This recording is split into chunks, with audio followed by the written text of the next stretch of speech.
அஸ்ஸலாமு அலைக்கும் நண்பர்களே. இலங்கையில் முக்கியமாக தற்பொழுது இருக்கின்ற சூழ்நிலையில் இந்த இனவாத பிரச்சனை அல்லது முஸ்லிம்கள், தமிழர்கள், சிங்களவர்கள் எல்லோரும் ஒற்றுமையாக வாழ வேண்டும் என்கின்ற ஒரு மனநிலை எல்லோரிடத்திலும் இருக்கிறது. ஆனால் ஒவ்வொரு நாளும் அதற்கு ஏதாவது இடைஞ்சல் வந்துவிடுமோ என்கின்ற ஒரு பதட்டம் இங்கே இலங்கையில் இருக்கின்ற சூழ்நிலையில் எனக்கு இருக்கிறது. ஏனெனில் ஒரு சிலர் அதனை ஒரு பூதாகரமாக்கி அரசியல் செய்ய முனைகின்றார்கள். இந்த டாக்டர் ஷாஃபியை பொறுத்தளவில் அவரை எல்லோருக்கும் தெரியும். உலகளாவிய ரீதியில் உள்ள முஸ்லிம்கள் எல்லோருக்குமே தெரியும்.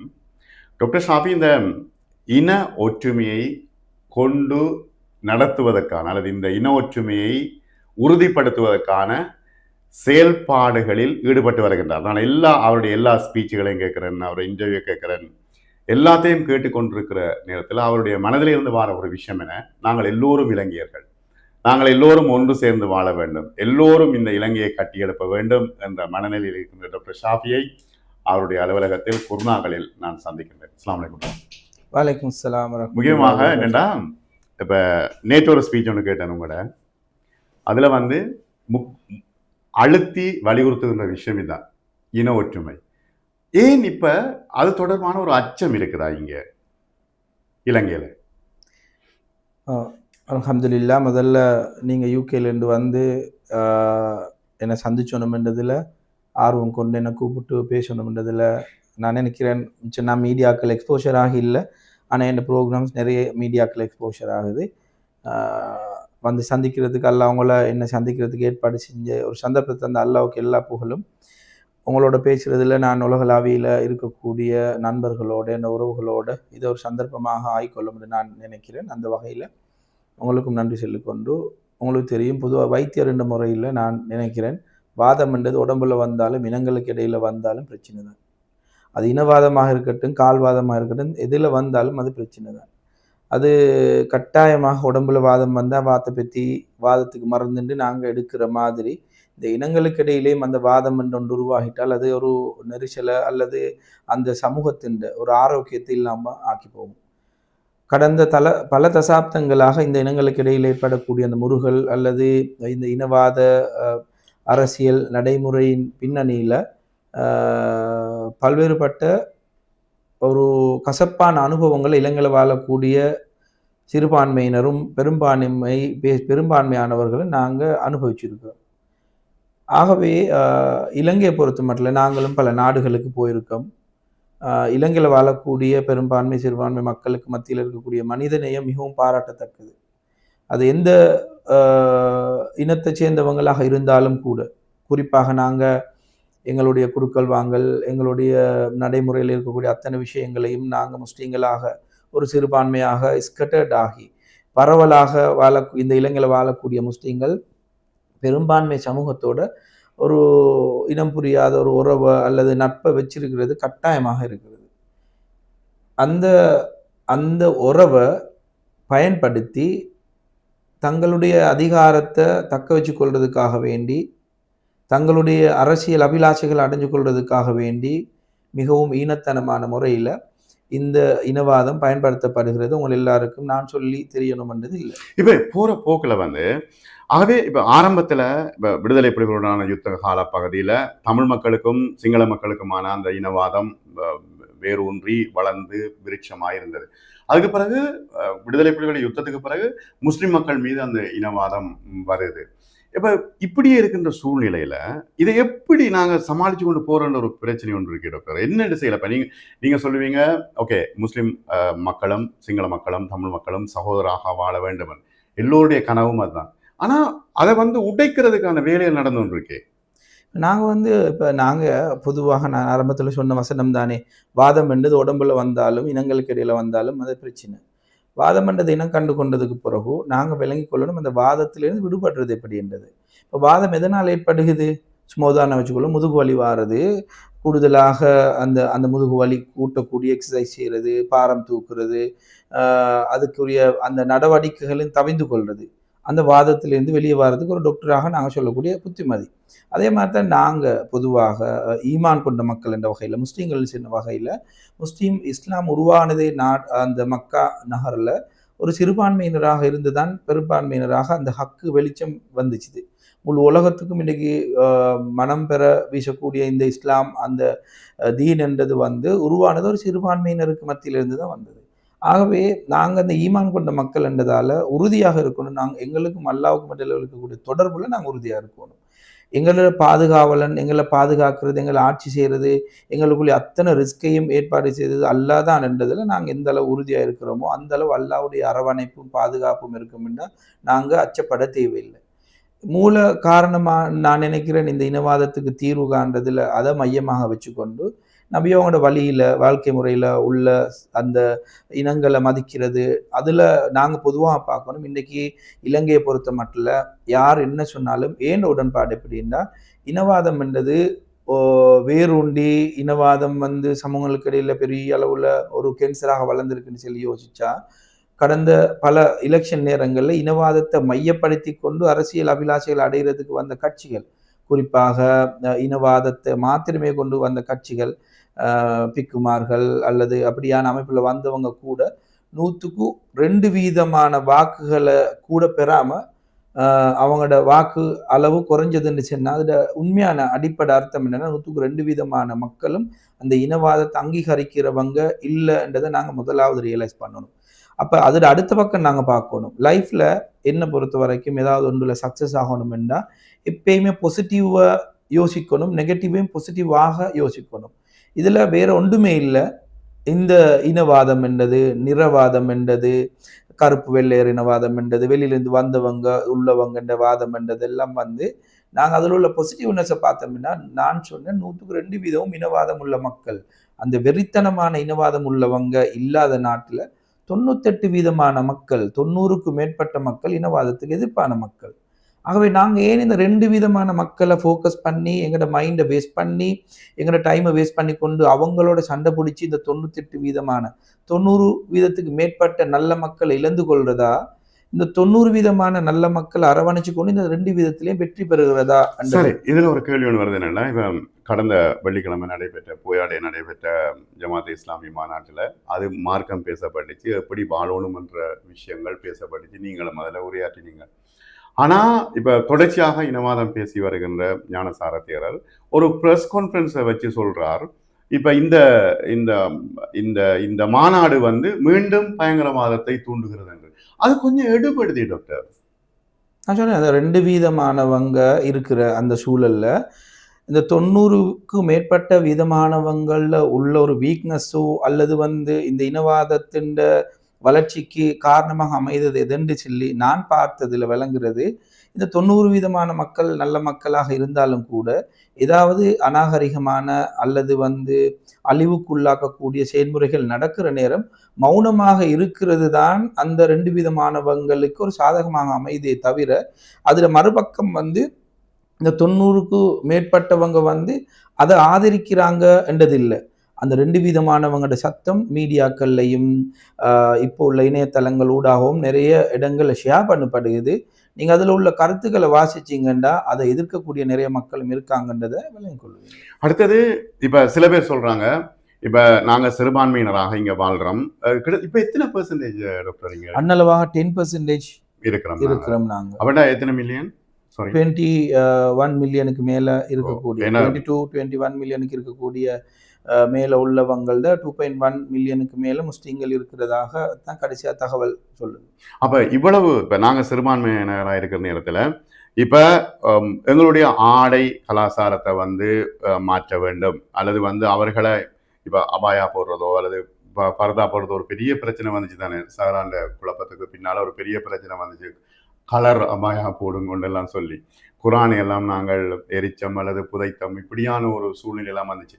இப்ப நீங்க சொல்றீங்க சரி, என்ன இப்ப ஹுப்பு துனியா கராயத்தில் மவுத் இருக்குதானே, இப்ப துனியாவை ஆசைப்படுறது மவுத்தை வந்து வெறுக்கிறது. இதன் காரணத்தினாலதான் உள்ளத்துல வந்து அச்சத்தை, காபிர்கள் தொடர்பான அச்சத்தை உள்ளம் வந்து பயப்பட்டு கொண்டிருக்கும். அப்ப இந்த பிரச்சனையை வந்து எப்படி செய்கிறது? இப்ப ஒரு சில மௌலைமார்கள் சொல்கிறார்கள், அவர்கள் பயப்படாத மாதிரி நாங்க நடந்து கொள்ளணும் என்று. அப்படியா? இல்ல முதலாவது வந்து நீங்க இப்ப நாங்க இந்த விஷயத்துக்கு வர நேரம் இப்ப எந்த கன்செப்ட் ம். இப்ப என்கிட்ட இன்டர்வியூ எடுக்கிறதால நான் சொல்லுவேன் எந்த கன்செப்ட் முதலாவது இந்த சிறுபான்மை பெரும்பான்மை இந்த வசனங்களே எந்த அளவு அமைதியாக வாசிக்கப்படுமோ அது ஆரோக்கியம் அந்த சமூகத்துக்கு. நாங்க ஒரு நேஷனாக எங்களை ஒரு ஸ்ரீலங்கனாக இப்ப நீங்க யூகேல வாழுதுன்னா நீங்க பிரித்தானிய பிரஜைன்னு தான் சொல்லுவீங்க. நீங்க ஸ்ரீலங்காலேருந்து போன ஒரு ஸ்ரீலங்கன் முஸ்லீம் அங்கனே சொல்ல மாட்டீங்க. முதலாவது இது எல்லா சமூகங்களுக்கு மத்தியிலயும் அடிப்படை வரணும் என்னன்னா, நாங்க ஒரு இலங்கையர்ன்னு சின்ன ஒரு ஃபீலிங் வரணும். அடுத்தது வந்து நாங்க ஒருத்தரையும் அச்சப்படுத்துறதோ, அல்லது நாங்க அ அந்த மத்த மக்கள் உள்ளத்துல அச்சம் போடுறதோன்றது இல்ல. ஏந்த பார்வையில அந்த கருத்து என்னென்றால், நாங்க எப்ப அல்லாவோட, ஈமானோட வாழுத நேரத்துல எங்கள்ட்டேருந்து எங்கட அந்த கல்ச்சர், எங்கட இஸ்லாமிய அதாவது விழுமியங்கள் வெளியில விளங்குறது வந்து எங்கட அகலாக் ஊடாகத்தான். அதுல ஏண்ட ஏண்ட விளக்கம் அந்த நீங்க சொன்ன விஷயத்துல, மத்த பெரும்பான்மை சமூகத்திட்ட என்று சொல்றத தாண்டி, மக்கள் எல்லாரிடத்திலயும் உங்கள பத்தின அச்சம்ன்றத தாண்டி ஒரு கண்ணியம் ஒன்று உருவாகும். அந்த கண்ணியம் தான் அதன் அர்த்தம். நாங்க முஸ்லிம்களாக, உண்மையான முஸ்லிம்களாக அந்த வாழ்ற வக்கார் வேணும். அதான் வரணும். அப்ப அதுல வந்துட்டு என்னன்னா, நாங்க உண்மையான முஸ்லிம்களாக வாழுத நேரத்துல ஏற்படக்கூடிய நல்லெண்ணம், அல்லது எங்களுடைய சமூகத்துக்கு ஏற்படக்கூடிய ஒரு நல்ல ஒரு ஒரு ஒரு எண்ணம் வந்து, அதுதான் அந்த மக்கள் மத்தியில எங்களுக்கு எதிராக அநியாயம் செய்யப்படாதுன்ற ஒரு ஃபீலிங் உண்டாக்குமே தவிர, நாங்க ஆயுதங்கள வச்சுக்கொண்டு ஈமானுடையவர்களா இருந்தா, நாங்க அப்படி இல்ல அதோட அர்த்தம். நான் ஃபீல் பண்றது, whenever you believe on Almighty, அல்லாஹ்வ நீங்க எவ்வளவு நெருங்குறீங்களோ, அல்லாஹ்வ நெருங்குறதுக்குள்ள குவாலிஃபிகேஷன் அடிப்படை தான் ஒரு மூமென்ட் இருக்க வேண்டியது அஹ்லாக்குன்றது. மத்தவங்கள மதிக்கிறது, மத்தவங்களோட உணர்வுகளுக்கு மரியாதை குடுக்கிறது, பக்கத்து வீட்டுக்காரன் இஸ்லாத்தை ஏத்துக்கொள்ளாதவனாக இருக்கும் பட்சத்துல கூட, அவனோட நடக்க வேண்டிய நடைமுறைகள் இஸ்லாம் ஆக தெளிவாக சொல்லுது. இதனூடாக அவங்களோட உள்ளத்துல வரக்கூடிய அச்சம் என்ற வசனத்த தாண்டி நான் ஃபீல் பண்றது என்னன்னா, கண்ணியம் என்றது ஒன்று உண்டாகும். அதனால அவங்க எங்களுக்கு அடிக்கிற நேரத்துல கூட நிறைய ஏண்ட இன்சிடென்ட்ல கூட ம். நிறைய பேர் வந்து இஸ்லாமிய மக்கள், நல்ல மக்கள் என்ற அந்த கோதாவில் எங்கட சமூகத்தை பாதுகாக்கணும் என்று, எங்கட சமூகத்துக்கு இந்த மாதிரி ஒரு அநியாயம் நடக்கப்படாது என்று நிறைய பேர் முன்னுக்கு வந்து அதுக்காக வேண்டி பேசினாங்க. எத்தனையோ மீடியாக்கள்ல சிலவங்க பேசினாங்க. ஆகவே நீங்க சொன்ன விஷயத்துல முஸ்லிம்களாக வாழும் பட்சத்துல மத்த மக்களுக்கு மத்தியில உலமாக்கள் என்ன தெளிவு காட்டுறாங்களோ எனக்கு தெரியாது. ஏண்ட விளக்கம் வந்து மத்த மக்களுக்கு மத்தியில ஒரு கண்ணியத்தை அல்லாஹ் உண்டாக்குவான். அந்த கண்ணியமே போதும். எங்கட எட்டிட்யூட் ஊடாக எங்கள அழிக்கிறது நல்லமில்லை. இந்த நல்ல மக்களோட நாங்க நல்லா இருக்கணும்ன்ற ஒரு ஃபீலிங் வரும். அதுதான் இப்ப என்ன பொறுத்தவரையில அதுதான் என்ன ஹாஸ்பிட்டல்ல நடக்குது. எவ்வளோ பெரிசா பூகம்பமாக எனக்கு எதிரான பிரச்சாரங்களை செஞ்சாலும் கூட, நான் நினைக்கிறேன் நான் ஒரு முஸ்லீமாக மத்த மக்கள்ல வெல்யூஸ விளங்கி, அவங்களையும் கண்ணியப்படுத்திக் கொண்டு, அவங்களோட அன்பையும் வென்றவனாக வாழ்ந்ததால தானே இருக்கும். எனக்கு எதிராக செய்யப்பட்ட சூழ்ச்சியில பெரும்பான்மை மக்கள் அநேகமானவங்க வந்து, இவர் ஒரு அப்பாவி மனுஷன், நல்ல மனுஷர், எந்த நேரத்திலேயும் எங்களுக்கு சேவை செய்யக்கூடியவர். அவங்களோட சமூகத்துல உள்ளவங்கள தாண்டி எந்த சர்வீஸ் அப்ரிஷியேட் பண்ணினாங்க. சிஐடில வந்து அழுதாங்க. சிஐடியோட அந்த ஆஃபீஸர்ஸோட சண்டை பிடிச்சாங்க. ஏனென்றால் நான் நம்புறேன், நாங்க முஸ்லீம்கள்னு சொல்லி கடைபிடிக்கக்கூடிய நடைமுறையில் அஹ்லாக்ன்றத மையப்படுத்தி அந்த மக்கள் உள்ளத்துல வந்த கண்ணியம் தான் எங்களை பாதுகாச்சுச்சே தவிர, நாங்க 100க்கு 10 பேர் இருக்கு நாம தலைகீழா நின்று கூத்து போட்டாலும் அவங்க நடக்காது. பயந்து எங்களுக்கு ஒரு நாளும் வாழ விடாம, அந்த பயம்ன்றது அர்த்தம் இதுதான் நான் நினைக்கிறேன். உண்மை. இல்ல நான் அதை உணர்ந்தேன் நான். ஏன்னா உங்களோட எல்லா இன்டர்வியூ, உங்களோட ஸ்பீச் உங்களோட நான் தொடர்ந்து ஃபாலோ பண்ணி கொண்டு வரேன். எப்படி நீங்க இதை வந்து அந்த தைரியமாக எதிர்கொண்டீங்கன்ற விஷயத்துல உங்களுடைய தக்குவாவும் மற்றது உங்களுடைய அந்த ஈமானுடைய உறுதிப்பாடும் நல்லா விளங்கிச்சு. எனக்கு விளங்கிச்சு. நல்லா நான் ஃபீல் பண்ணினேன். அடுத்தது வந்து இப்ப நீங்க எலெக்ஷன் கேட்டீங்களா?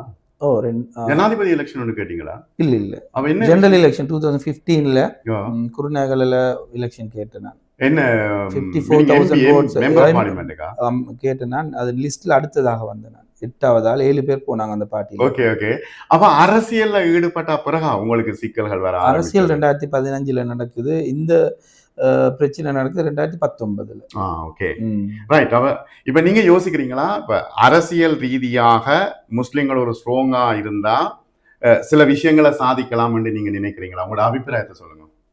பொதுவாக வந்து நான் அபிப்பிராயம் சொல்றதுக்கு முதல்ல நாங்க go back to Quran and ஹதீஸ்.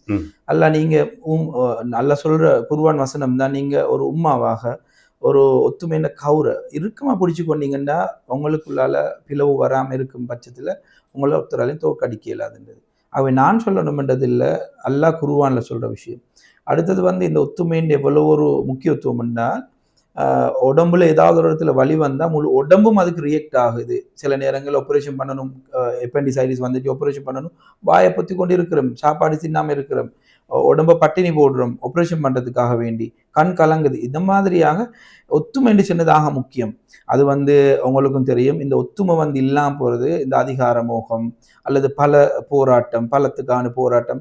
எங்கட அந்நிய சமூகத்தை தாண்டி நாங்கள் முஸ்லீம்களுக்குள்ளால பார்த்தாலும் இந்த அரசியல் அபிலாஷைகள் அடைஞ்சு கொள்றதுக்காக வேண்டி அரசியல் மேடைகளில் இவங்க பேசுகிற பேச்சுக்களும் இவங்க செய்யக்கூடிய மாறுபாடான ஒன்றுக்கொண்டு முரண்பட்ட கருத்துக்களும் ஒரு மேடையில் ஏறி ஒரு மாதிரி பேசுகிறாங்க. நான் அந்த அரசியலை நான் வெறுக்கிறேன். இனி அவங்க எல்லாரும் ஒற்றுமையாக இருக்கும் பட்சத்தில், அவங்க ஒழுங்கான முஸ்லீம்களாக இருக்கும் பட்சத்தில், அவங்கள்ட்ட மார்க்கம் இருக்கும் பட்சத்தில், நாங்கள் எங்களோட அரசியல் முன்னோடிகளாக சொல்லக்கூடிய அந்த காலத்தில் வந்த பதியுதீன் முகமதாக இருக்கட்டும், மேசிய சமீடாக இருக்கட்டும், எத்தனை விஷயங்களை சாதிச்சுட்டு போயிருக்காங்கன்னு சொல்ல டிபி ஜாயாவாக இருக்கட்டும், அவங்க நாட்டையும் நேசிச்சாங்க. அவங்க இனங்களை தாண்டி ஒரு இலங்கையராக வாழ்ந்து இன்றைக்கும் பேர் சொல்லக்கூடிய அளவுல எத்தனை விஷயங்களை சாதிச்சு வச்சுட்டு போயிருக்காங்க. இந்த மாதிரியான தலைமைத்துவங்களும் இந்த மாதிரியான முஸ்லீம்களுக்கு இடையில உருவாகக்கூடியவங்களும் தான் இந்த நாட்டில் சொல்யூஷனை கொண்டு சேர்க்கையிலுமே தவிர, இனத்தை மையப்படுத்தி செய்யக்கூடிய அரசியல்கள்ல இருந்து இனங்களுக்கு இடையில முருகல் உண்டாகும் என்றதுதான் இந்த அடிப்படையான ஐடியா. நாங்க எவ்வளவு ஒத்துமையாக இருப்போமோ அந்த அளவு எங்களோட விஷயங்களை சாதிக்கிறது லேசாக இயலும்ன்றதுதான் யதார்த்தம். ஏன் ஒரு நல்ல அரசியல் தலைவர் எங்களுக்கு கிடைக்கிறார்கள்? எங்க பிளவுறோம் நாங்க? எங்க பிரச்சனை இருக்கு? பொதுவாக அரசியல்ல பெரிய டீப் நாலேஜ் ஒன்று எனக்கு இல்லை.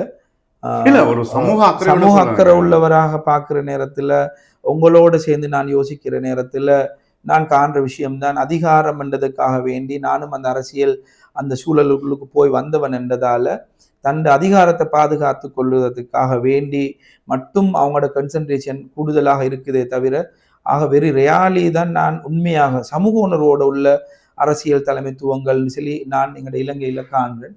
நீ அதுக்கு அவங்களோட அந்த அதிகாரத்தை தக்க வச்சு கொள்றதுக்காக வேண்டி நடைமுறையில என்னென்ன விஷயங்களை செய்ய இயலுமோ, மார்க்கத்துக்குள்பட்டதாக இருக்கலாம், சமூகத்தை ஏதோ முஸ்லிம் சமூகம் அடைவுகளை தாண்டி அவங்களோட அடைவுகளை மையப்படுத்தி செய்யக்கூடிய அரசியல்ல தான் அப்படியான விஷயங்கள் நடக்குதுன்னு நான் நினைக்கிறேன். ஆனா இப்ப என்னன்னா, இப்ப ஆம் ஆத்மி கட்சி உங்களுக்கு தெரியும், டெல்லியில ஒரு தனி ஒரு ஆபீசரா இருந்தவர் ஊழலுக்கு எதிரான ஒரு பிரச்சாரம் செஞ்சு அவர் டெல்லியை கைப்பற்றினார். அதுக்கு பிறகு இப்ப நிறைய பிரச்சனைகள் வருது. ஆனா அது ஒரு பக்கம் இருக்கட்டும், நீண்ட காலத்துக்கு பிறகுதான் பிஜேபியை கைப்பற்றக்கூடியதா இருந்துச்சு. அப்படி ஒரு சுத்தமான ஒரு அரசியல் தலைவரை ஏன் தேட முடியாமல் இருக்கு? கட்டாயமாக இப்ப எல்லாரும் தேவை உண்டு, அது இருக்குதானே. இன்ஷா அல்லாஹ் கட்டாயமான தேவை இருக்குது. அல்லாஹ்வோட உதவியில் அது நான் நம்புறேன் எதிர்காலங்கள்ல இந்த மக்களோட எஃபர்ட், இந்த முழு உம்மத்துடைய எஃபர்ட், நாங்கள் எல்லாரும் ஒன்று சேர்ந்து எங்களுக்கு வந்த சூழ்ச்சியின் போது ஒன்று சேர்ந்து நாங்கள் அல்லாட்ட கரமேந்தின நேரம் அல்லாஹ் இந்த பிரச்சனையிலிருந்து வெளியே கொண்டு வந்த மாதிரி எதிர்காலத்தில் எங்களோட எல்லாட்டையும் ஒரு தேவை ஒன்று இருக்குது, ஒரு நோக்கம் ஒன்று இருக்குது. நல்ல ஒரு அரசியல் தலைமைத்துவம் அல்லது இந்த சமூகத்தை பற்றி உண்மையாகவே சிந்திக்கிற ஒரு லீடர் ஒன்று தேவைன்னு சொல்லி நாங்கள் எல்லாரும், நானும் கூட துவா செய்கிறேன். சில எதிர்காலத்தில் கட்டாயம் அல்லாதக்குரிய சூழலை உண்டாக்கி தருவான்னு நம்ப. இல்லை, ஆரம்ப அடிகோல் ஒன்று உங்கள்கிட்ட இருக்குது. நீங்க ஒரு தலைமைத்துவத்தை எடுக்கலாம் தானே? நான் இல்லை, ஏன் என்ன பிரச்சனை, ஏன் தயங்குறீங்க? ஒவ்வொருத்தரும் தயங்கினா யார் எடுக்கிறேன்? அதே கோதாவில தான் 2015 எலெக்ஷனுக்கு வந்தேன். ஒன்று நல்லா விளங்கி கொள்ளணும். இப்போ லீடர்ஷிப்ன்றது ஒவ்வொருத்தர் ஒவ்வொரு விஷயங்களுக்கு லீடர்ஷிப் கொடுக்கலும். இப்போ நாங்கள் எல்லாரும் பாப்புலரிட்டியை மையப்படுத்தி அடுத்த கட்டம் அரசியல் தான் என்றதால நாங்கள் அழிஞ்சு போன என்று நான் யோசிக்கிறேன். அதால் இந்த பாப்புலரிட்டின்னு சொன்னதில் இப்போ எனக்குள்ள அந்த கண்டெக்ஸ் அல்லது எனக்குள்ள சமூக அங்கீகாரம், எனக்குள்ள ஒரு வெறியர் உண்டு. இந்த எல்லாம் யோசிச்சு பார்க்குற நேரத்தில் நான் அரசியலில் களமிறங்கி நான் லீடர்ஷிப்பை கொடுக்கறத தாண்டி மக்களுக்கு மத்தியில் அல்லாவோட மக்களை கனெக்ட் பண்ணுற தவ்வாவுடைய பணி தான் ஏண்ட பணின்னு நான் யோசிக்கிறேன். ஏண்டால் அடிப்படையாகவே முஸ்லீம்கள் மார்க்கத்தோட கூட இறக்கம் உள்ளவங்க. உங்களுக்கும் தெரியும், உலகளாவிய ரீதியில் நீங்கள் சுற்றி திரிகிறவர் என்றதால இலங்கையை தாண்டி பெரும்பான்மை முஸ்லீம்கள் வாழக்கூடிய நாடுகள்லையும் இருக்கக்கூடிய பிளவுகள், அரசியல் இயக்கங்கள் எல்லாம் தாண்டி நீங்கள் போனீங்கன்னா முஸ்லீம்களாக வாழுத நாடுகளில் கூட முஸ்லீம்களுக்கு ஆகப்பெரிய அச்சுறுத்தல்களும் உயிரிழப்புகளும் சேதங்களும் நடந்து கொண்டுதான் இருக்குது. அந்த வகையில பார்க்குற நேரம் இலங்கையில வாழக்கூடிய முஸ்லிம்கள் அந்த அளவு பின்னடைவு அடைஞ்சில்ல. ஏதோ ஒரு வகையில இன்றைக்கு இருக்கக்கூடிய சின்ன ஒரு சலசலப்பு, ஏதோ நான் அன்றைக்கு போன நேரத்துல கூட அந்த மாவனல்லை ப்ரோக்ராம்ல கூட நான் அந்த உறுதிப்படுத்தி நான் சொல்ல வந்த விஷயம் வந்து என்னன்னு சொன்னா, இலங்கையை பொறுத்த மட்டும் சின்ன ஒரு இயக்க ரீதியான ஒரு பிளவு அல்லது அரசியல் ரீதியான ஒரு சின்ன ஒரு பிளவு இருந்தாலும் கூட ஏதாவது ஒரு பிரச்சனை நடக்கிற நேரத்துல எல்லாரும் ஒன்றுபடுறதை காண்றோம். ஏண்ட பிரச்சனையிலையும் தான் 2019 இலங்கையில வாழக்கூடிய முஸ்லிம்களுக்கு எதிராக நடந்த இந்த அநியாயத்தில இலங்கையில வாழ்ந்த முழு முஸ்லிம் சமூகமும் ஒன்று சேர்ந்தாங்க. இயக்க ரீதியாக பிளவுபடல, அரசியல் ரீதியாக பிளவுபடல. அந்த ஒற்றுமையின் பிரதிபலனாக, அந்த ஒற்றுமையின் ஒரு வெற்றியாக வெளிவந்த நான் இன்னைக்கு ஏதாவது ஒரு அரசியல் தலைமைத்துவம் உண்டு அல்லது அரசியல் ரீதியான ஒரு ஒரு ஒரு ஒரு பக்ஷையோட அல்லது ஒரு கட்சியோட நான் இணைஞ்சேன்டா அந்த அந்த மத்த பக்கத்துல உள்ளவங்க என்ன விமர்சிக்க தொடங்குவாங்க. அடுத்தது வந்துட்டு அதுதான் காரணம் என்று இல்லை. என்னை பொறுத்த வரைக்கும் இந்த சமகால அரசியல்ல வந்து அரசியல் ஒரு தலைமைத்துவம் கொடுக்கத்தான் போகணுமா, அது நான் தான் கொடுக்கணுமாண்டா ஏண்ட பதில் இப்பைக்கு இல்லைன்றது தான். அதுக்கு உரியவங்க இருக்கிறாங்க, இன்ஷால்லா வருவாங்க. இப்ப சமகாலத்தில் இருக்கக்கூடிய நல்லவங்களும் இருக்காங்க. அவங்க ஒரு நல்ல ஒரு லீடர்ஷிப்பை எடுக்கக்கூடியவங்க எதிர்காலத்தில் அல்லாஹ் வெளியே கொண்டு வருவான். அவங்களுக்கு நாங்க எல்லாரும் சப்போர்ட் பண்ணிட்டு போறதுதான் என்ன நிலைப்பாடு. நீங்க சொன்ன ஒரு முக்கியமான விஷயம் என்னன்னா, இந்த இயக்க விஷயங்கள் நீங்கள் அடிக்கடி சொல்லுவீங்க, நான் எந்த இயக்கத்தையும் சேர்ந்தவன் அல்ல, நான் ஒரு பொது மனிதன்ற விஷயத்தை அடிக்கடி நீங்க உறுதிப்படுத்துவீங்க. நீங்க சொன்ன ஒரு விஷயம் எனக்கு இப்ப பேசிக்கொண்டிருக்கும் பொழுது பட்ட ஒரு விஷயம் என்ன பாருங்க, ஊழலுக்கு எதிராக இப்ப இந்த என்பிபி அரசாங்கத்துக்கு தமிழ், முஸ்லிம், சிங்களவர்கள் எல்லோரும் ஒன்று சேர்ந்து ஒரு ஊழலுக்கு எதிரானதும் இப்ப நாட்டை விற்கக்கூடியவர்களுக்கு எதிரானதுமான ஒரு அலை ஒன்று வந்துச்சு. ஆகவே இப்படியான ஒரு அலை வந்து ஒரு நல்ல ஒரு முஸ்லிம் சமூக அரசியலுக்குள்ள வர வேண்டும் என்றுதான் எல்லோருடைய ஆசையும். இப்ப பாருங்க, அப்ப தமிழ் மக்கள் இப்ப மூன்று ஆசனம் வந்து யாழ்ப்பாணத்திலிருந்து ஒரு சிங்கள கட்சி கிடைக்கும் யார் எதிர்பார்த்தது. அப்ப அந்த அலை வந்து அவை வந்து ஒரு முஸ்லிம் மக்களுடைய முன்னேற்றம் தொடர்பான இந்த சிந்திக்கக்கூடியவர்கள் உருவாக வேண்டும். அப்படியான தலைவர்கள் இப்ப உங்களுக்கு இனம் காணக்கூடியதா இருக்குதா? நீங்க பேர் சொல்லாட்டும் பரவாயில்ல. இல்லை இருக்காங்க, கட்டாயமா இருக்கிறாங்க. அவங்க சில நேரம் பார்லிமெண்ட்ல இல்லாமலும் இருக்கலும் அவங்க வெளி வருவாங்கன்னு நம்புறேன். நாங்க அதுக்கு பிரார்த்திக்கிறோம் இன்ஷா அல்லாஹ். கட்டாயமா அந்த மாதிரி தூய்மையான அரசியல் செய்யக்கூடிய தூய்மையான சிந்தனை உள்ள அரசியல்வாதிகள் வரணும். வந்து இலங்கையில வாழக்கூடிய முஸ்லீம்களை வித்து பொழைக்கிற அரசியல்ல இருந்து அவங்கள வச்சு நடத்துற அரசியல்வாதிகள் உருவாகணும்னு நான் விரும்புறேன். கட்டாயம் வருவாங்க. அடுத்து வந்து நிறைவா ஒரு விஷயம் என்னன்னா, நீங்க கலந்து கொண்ட இந்த மீட்டிங் இருக்குதானே, மீட்டிங் வந்து ஹிதாயத்துக்கான ஒரு தேடலா தான் இருந்துச்சு. ஏன் அதை வந்து சிங்கள இனவாதிகள் விமர்சிக்க வேண்டிய ஒரு சூழல் இருக்கு? ஏன் அதை போய் கிண்டி கொண்டிருக்கிறார்? நாங்க ஈமான் கொண்ட மக்கள் இந்த வகையில் நீங்க யோசிக்கணும். இந்த வெளிச்சம் இருக்குதே வந்து மக்கால இந்த தீனுடைய வெளிச்சம் வார நேரத்துல அதுல எதிர்ப்பலைகள் எந்த அளவுன்னு சொல்லி சொன்னா, நான் ஸ்பீச்லயே நான் சொல்றேன், எந்த அளவு எதிர்ப்பலை வந்துச்சுதுன்னு சொல்லி சொன்னா, நாங்க எல்லாரும் உயிரிலும் மேலாக நேசிக்கக்கூடிய கண்மணி நாயம் ஸல்லல்லாஹு அலைஹி வஸல்லம் அவங்களோட உடம்புல அழுகிய ஊத்துகளை போட்டாங்க தொலை போற நேரம்.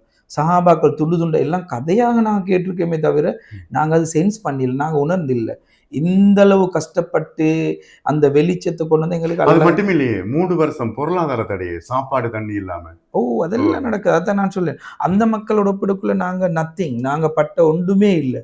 ஆகவே தான் நான் அந்த அமைப்பு நடத்தின கூட்டத்துல கூட நான் சொல்றேன், ஒத்துமண்டத நாட்டு மக்களுக்குள்ளால வாரதுல அடிப்படை வந்து எங்களுக்குள்ளால வாரதுன்றது எனக்கு தெரியும். நான் போன நிகழ்வை கூட சில எங்களுடைய சகோதரர்கள் எனக்கு அதுல பார்த்த நேரம் விளைஞ்சி, சில அரசியலுக்கு கடை போறவங்களாக இருக்கும், அவங்களோட முகநூல் பக்கங்கள்ல எழுதியிருந்தாங்க, நான் வந்து